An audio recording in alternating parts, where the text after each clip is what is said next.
El cáncer de pulmón es el tercero más diagnosticado en España. Se calcula que el tabaco es el responsable de 1 de cada 3 cánceres en general y del 80% de los casos de pulmón.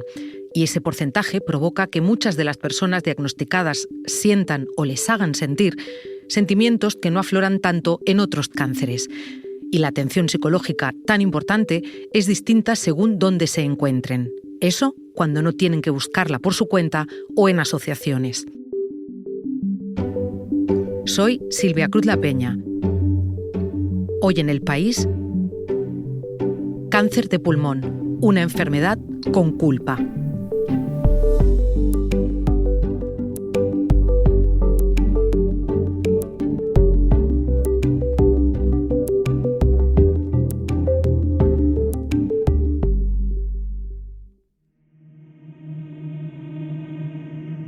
Durante mucho tiempo, el cáncer fue la enfermedad que mejor satisfizo la necesidad propia de esta cultura secular de culpar y castigar y censurar.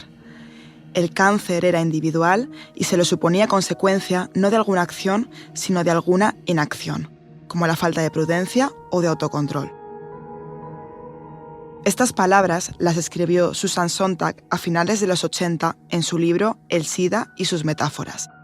Decía Sontag, que era filósofa y escritora, que en el siglo XX esa moral había desaparecido sobre el cáncer y se había trasladado a las infecciones de transmisión sexual. Pero ya avanzado el siglo XXI, quizás sí que queda algún resquicio de aquel pensamiento sobre el cáncer como castigo, como culpa, como algo merecido. No es el único, pero quizá sí que queda sobre un tipo de cáncer en concreto. Cuando miramos los datos del cáncer de pulmón vemos que el 80% de los tumores de pulmón tienen una causalidad, ¿no?, muy relacionada con el consumo de tabaco, ¿no? Y eso pues, nos hace pensar o nos pone en la posición de que es un cáncer que puedes evitar si evitas el tabaco. Por lo tanto, digamos, les transmite o ven que hay algo que podían haber hecho para evitar estar ahí, ¿no?, que de alguna forma merecen estar ahí, o sea, los que hayan fumado, por supuesto. Y entonces, claro, esto es algo que a nivel social devalúa mucho, ¿no?, tu imagen y tu forma de relacionarte, y tiene una influencia en cómo vas a gestionar el proceso. Habla Paloma Romero, psicooncóloga de la Asociación Española contra el Cáncer. Según un estudio que hizo en 2019 otra asociación, la Asociación Española de Afectados de Cáncer de Pulmón, un 34% sienten culpa tras recibir el diagnóstico, un 21% se siente juzgado y un 19% siente vergüenza. Culpables, juzgados o avergonzados por tener una enfermedad en el 80% de los casos derivada de otra, el tabaquismo, y con otros factores de riesgo como la exposición al gas radón.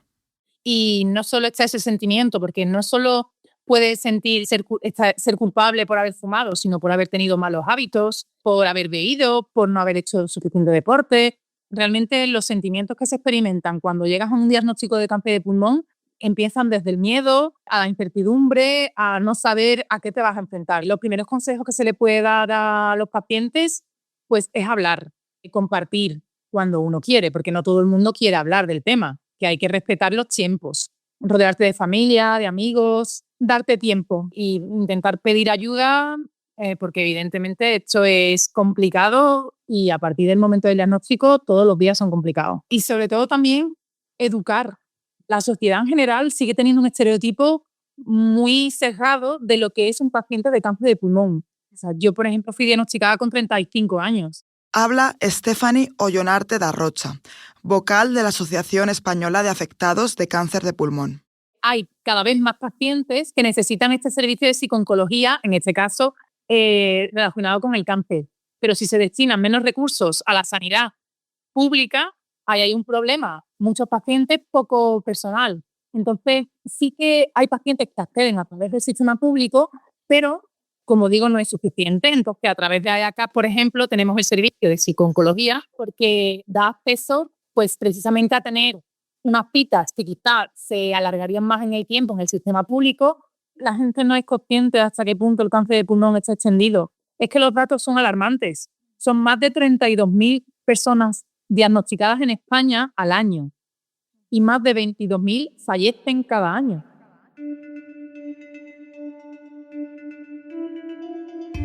Cinco de esas miles de personas que recibieron la noticia del diagnóstico en los últimos años se sentaron a finales de este enero en uno de los espacios que sí existen para compartir. Era una sala de un hospital público, el Ramón y Cajal de Madrid, y en el contexto de su Escuela de Pacientes, una iniciativa abierta en la que se pueden formar en temas tan variados como nutrición, asesoría legal o cuidado dermatológico. También pueden hacer terapia de grupo. Ese día se juntaron Raquel. Soy paciente desde el año 2016, tengo 57 años. Beatriz. Tengo 36 años, diagnosticada desde los 33. Óscar. Tengo 57 años, diagnosticado de cáncer de pulmón desde el año 2019. Javier. Tengo 67 años y soy paciente de cáncer de pulmón desde hace 4 años. Y Juan Manuel. Diagnosticado de cáncer de pulmón en el 19. Y estaba también su psicooncóloga, Paloma Trigueros. Mi labor es estar en consultas externas y ver a los pacientes que derivan desde Oncomédica. Y María Eugenia Olmedo. Me dedico a la sección de tumores torácicos desde hace más de 15 años y soy especialista en cáncer de pulmón. Y pues soy la médico de pues, todos los pacientes que hay aquí, la verdad. Quizá me escuchas intervenir en algún momento, pero yo ya me retiro y te dejo escuchando sus reflexiones de aquel día sobre el estigma, sobre la enfermedad y sobre cómo encararla. Buenos días, chicos. Bueno, una vez más para organizar la escuela. Ya vamos a por la 6ª edición. Siempre tenemos el tema de la psicooncología ahí, ¿no? Que nos persigue para este tipo de eventos, ¿no? De dónde la ponemos, cómo la ponemos, a quién elegimos. Y yo tengo la sensación que es una parte muy difícil dentro de la escuela. ¿No os parece, Juan? ¿A ti cómo piensas meter una charla de psicooncología dentro de la escuela de pacientes? Yo creo que, por lo menos para mí, el principal objetivo de la escuela es tratar de evitar a pacientes de hoy en día muchos de los pasos o de los momentos que pasamos nosotros cuando no existía la escuela y no había nadie que pensara en ello, ¿no? Entonces, si les podemos evitar toda una serie de prejuicios, de sustos y abrirles un poco la mente, darles una visión mucho más actual y quitarles rémora sobre todo y prejuicios, ¿no? Sobre el estigma también, exacto, ¿no? Exacto. Por eso es importante la visión del psicooncólogo normalmente, pero la verdad que la experiencia en otras ediciones no ha sido muy buena con la psicooncología. No sé si alguno de vosotros vivisteis las primeras sesiones hablando de la culpa y tal, que yo creo que creó un clima un poco oscuro dentro de la escuela, ¿no? Es un tema oscuro. ¿Por qué? ¿Por qué es un tema oscuro? Porque a la gente le cuesta abrirse. Nos molesta que nos hagan la pregunta. Claro. Y encima con gente desconocida. Es muy incómoda, ¿no? Y luego la repregunta todavía es más incómoda. ¿Pero qué ¿Cuál pregunta? es la pregunta? ¿Qué pregunta? ¿Has fumado? Y cuando contestas que sí, la repregunta todavía es más dañina. ¿Has fumado mucho? Entonces eso suele molestar, ¿no? Hay personas que lo dicen sin ánimo de molestar, pero otros para que te sientas culpable. Hablo en la vida en general, cuando tú se lo dices a tu vecino, a un familiar, a un amigo, pues la persona te pregunta, claro, que tú has fumado, además, claro, es que tú has fumado. Sí, tal cual. Y dice, sí. Entonces viene la repregunta, ¿y fumabas mucho? O sea, primero te dan el pésame y después encuentran la justificación. Claro, es que tú eres fumador. Claro, pero muy fumador. Yo no fumaba tanto. ¿Cuántos paquetes fumado? O sea, te siguen repreguntando, o sea, la maldad. Si ya sabes que tengo cáncer y que soy culpable. Bueno, también muchas veces es mecanismo de decir, y a mí me puede pasar, ¿no? Claro, Porque, claro, sí. si yo he fumado alguna época de mi vida, a ver cuánto tengo yo de riesgo de tener un cáncer de pulmón, ¿eh? Es también el miedo por lo que a mí me pueda pasar. Bueno, a mí me hacen la pregunta contraria, ¿no? Qué raro, ¿y si no has fumado? ¿Por qué te ha dado esto si no has fumado? Pues habla con mi doctora, ni idea. A ver, un paciente, tú imagínate, un paciente con 36 años que debuta con un cáncer de pulmón, me da igual si ha fumado o no ha fumado, no le pertenece. Para tú desarrollar un cáncer de pulmón necesitas 30 años de eventos genéticos, modificaciones de la célula para desarrollar un cáncer de pulmón, mínimo. mínimo. Entonces, en realidad, que una chica de 36 años, una chica de 20 y tantos, como tenemos pacientes, o un tío de 40 años tenga un cáncer de pulmón, no toca. Hay algo más que tiene que haber sido o mucho anterior o una información genética, oye, pues que no está bien estudiada, que hay mucha investigación ahora mismo al respecto, cuidado, que probablemente en los próximos años descubramos muchas más cosas y no sea solamente una, sean factores combinados entre sí. Y no hablamos nunca de la contaminación, pero chicos, Asia tiene unos niveles de contaminación tremendos, sobre todo las grandes ciudades de China y tal, y tienen disparatado también el cáncer de pulmón en no fumadores mujeres. Hay un factor genético, hay un factor de sexo hormonal unido, pero también hay una contaminación desmedida en todos esos países. Si tienes pulmón, puedes tener cáncer de pulmón. Claro. Para empezar, ¿no? Por eso yo pensaba que además la psico-oncología tiene mucha importancia en el cáncer de pulmón. Igual más que en muchos otros cánceres. Pero yo también lo pienso, pero sí que creo que hay que hacerla de otra manera. Creo que hay que apoyarse en Paloma, que la tenemos hoy aquí con nosotros y tal, para que nos ayude pues, en las consultas a que nosotros seamos capaces de remitir a esos pacientes de manera temprana, identificar esa culpa y que podamos tratarla de manera más eficaz. ¿No crees, Paloma? Claro, yo es que ayer hablando con Maru, ¿no? Yo me planteaba el perfil de paciente que me llega a mí y de cáncer de pulmón. Es que no me llega casi nada. O sea, no me llega casi nada. ¿Y por qué? O sea, ¿cuál es? ¿Hay una dificultad? ¿Hay una resistencia? ¿Se gestiona mejor? ¿No?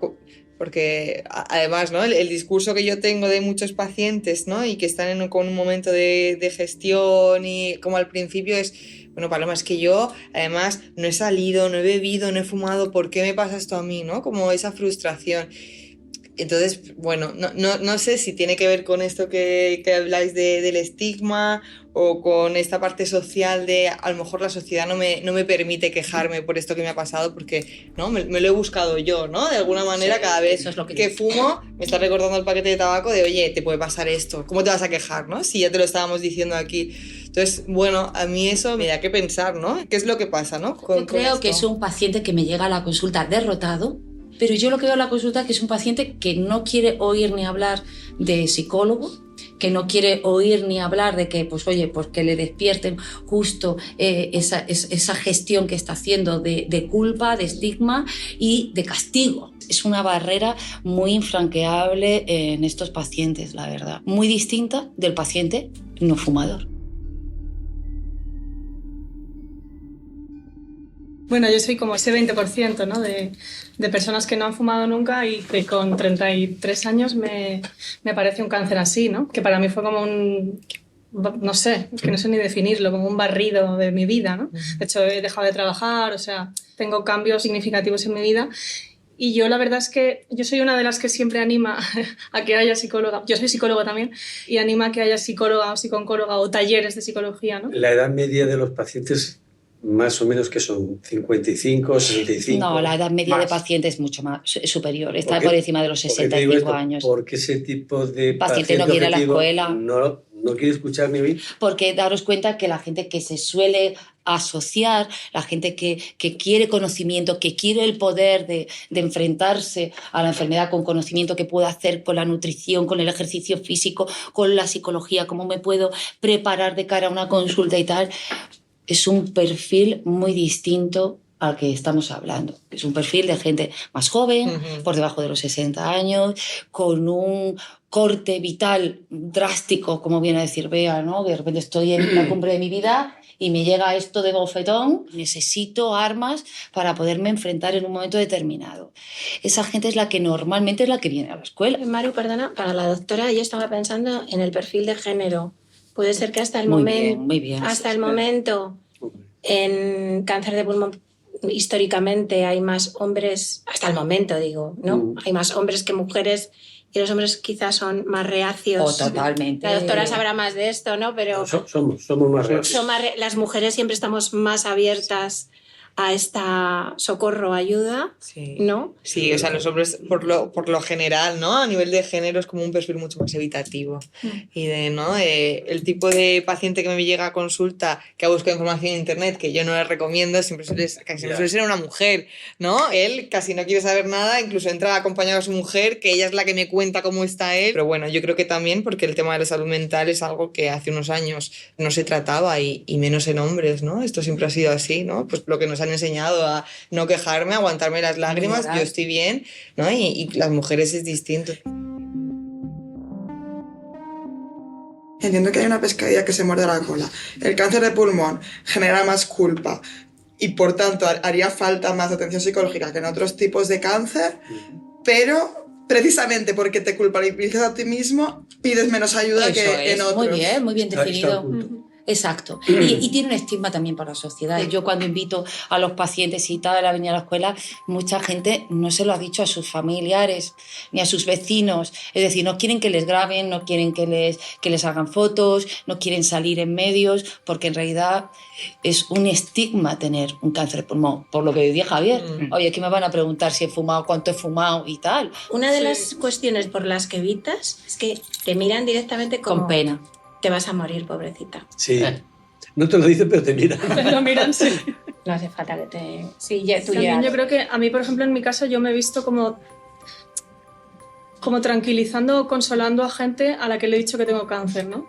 Eso también muy difícil. O sea, gente que se me ha puesto a llorar. Es verdad. Te digo que hay hasta médicos. O sea, me pasó con mi ginecóloga.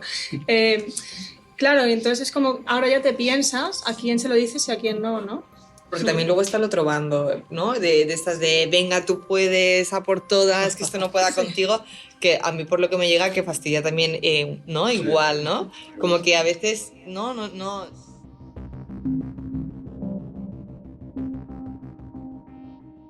Me confirmáis que os hacen sentir culpables, pero os quiero hacer una pregunta. ¿Vosotros os habéis sentido culpables? No.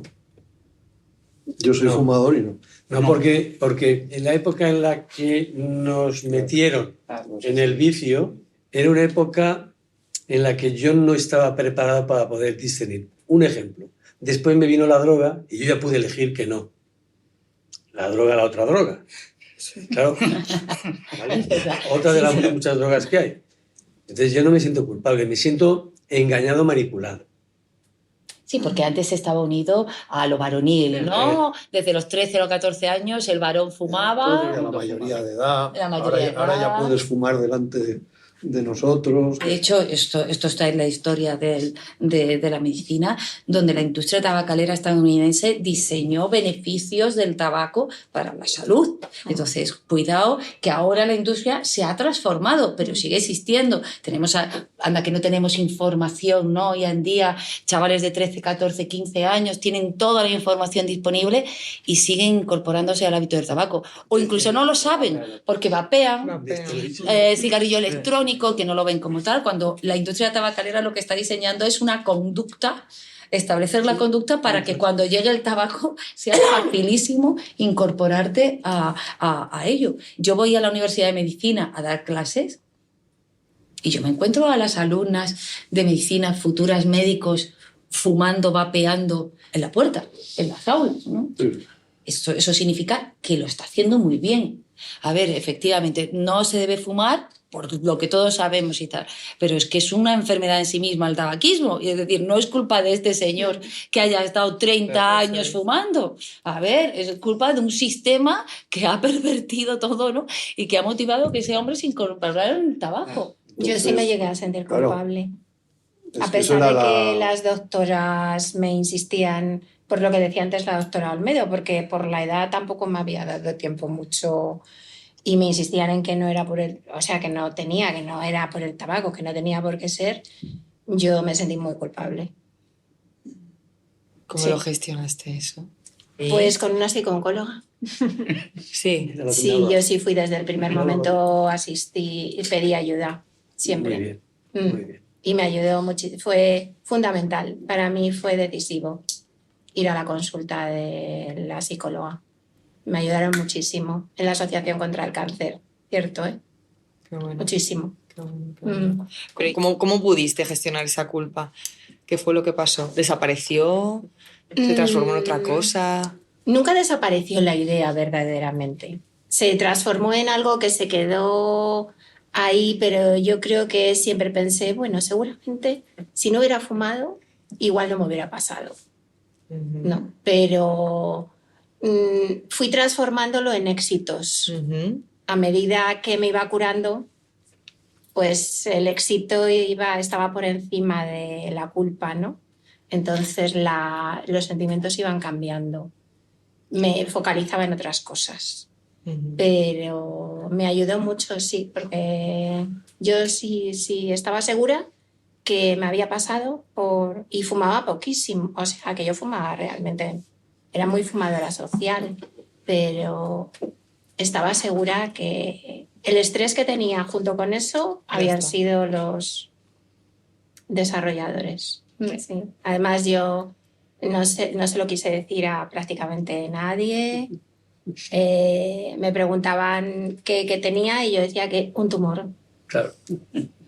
Claro, no dices pulmón, claro. No, un tumor, ni cáncer tampoco. Y además a ti se te cayó el pelo. Sí, a ti era visible que había un tratamiento, ¿no? Sí, pero yo ya me apañaba con mis pelucas, salía poco, nunca llevaba pañuelo. Es que salís poquísimo en esa época. Sí. Es curioso. ¿Y a tus hijos se lo dijiste? Sí, Tal cual. Mis hijos... Adolescentes, Raquel? Sí, 13 y 15, sí.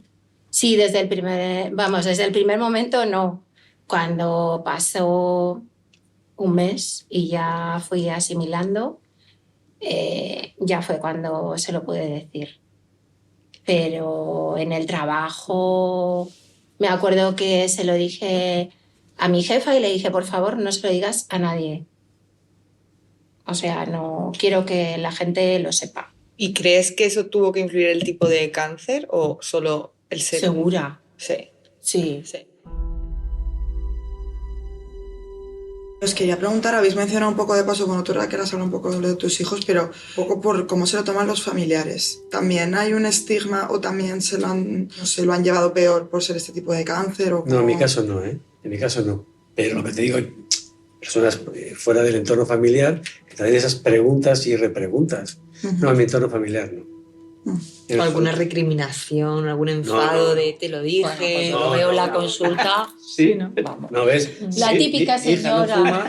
Hija no fuma y no... Eso es un espectáculo. Yo creo que una de las cosas más difíciles con las que los pacientes tienen que lidiar es con la incertidumbre. Entonces, al final tengo incertidumbre y mi cerebro de manera automática va a buscar información para que esa incertidumbre desaparezca. Y un poco también la culpa puede aparecer para rellenar esa incertidumbre, ¿no?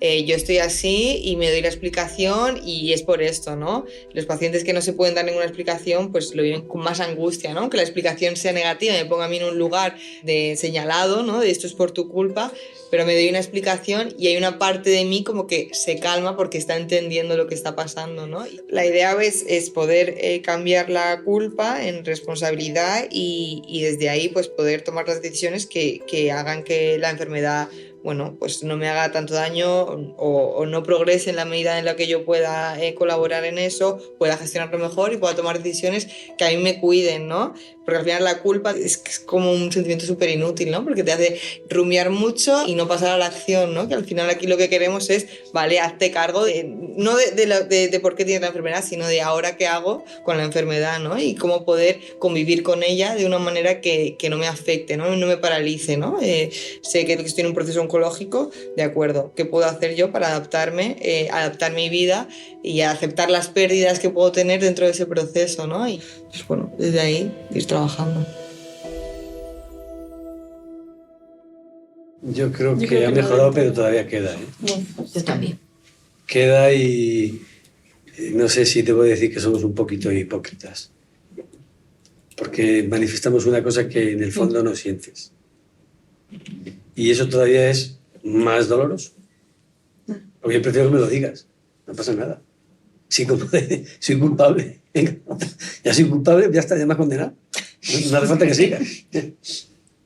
Hombre, pues yo preferiría que la gente tuviera un poquito de tacto. Claro, pero no hay necesidad de, como sociedad, dibujar ese castigo, ¿no? De merecido, tal. No hay necesidad. No sé muy bien qué es la frase o no creo que haya una frase perfecta. ¿No? Como no la hay, para este tema es como que... No, yo quizás no sé. es escuchar más que hablar. Que no te hace falta que te digan nada, ¿no? En ese momento tú no necesitas que te diga el otro nada. A veces no hace falta. Es mejor que no digan nada. Sí, mejor que se callen tranquilamente y ya está. Si hay alguna frase... Depende además tanto de cada persona y del carácter de cada persona, por eso cada paciente es un mundo. O sea, yo creo que lo que has dicho tú de escuchar, ¿no?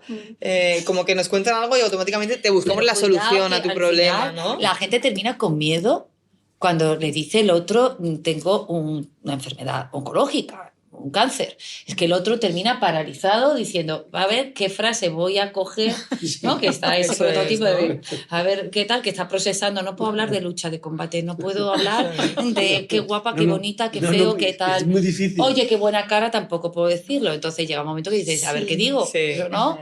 Oye, pues estoy aquí, como mucho esa frase, ¿no? Chico, estoy aquí. Y que vaya todo muy bien. Y que vaya todo muy bien. Para lo que tú necesites estoy. Claro.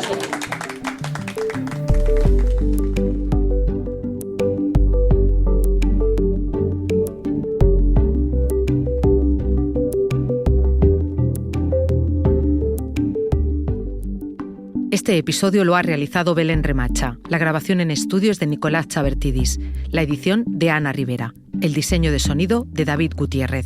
Yo soy Silvia Cruz La Peña y he dirigido este episodio de Hoy en el País. Gracias por escuchar.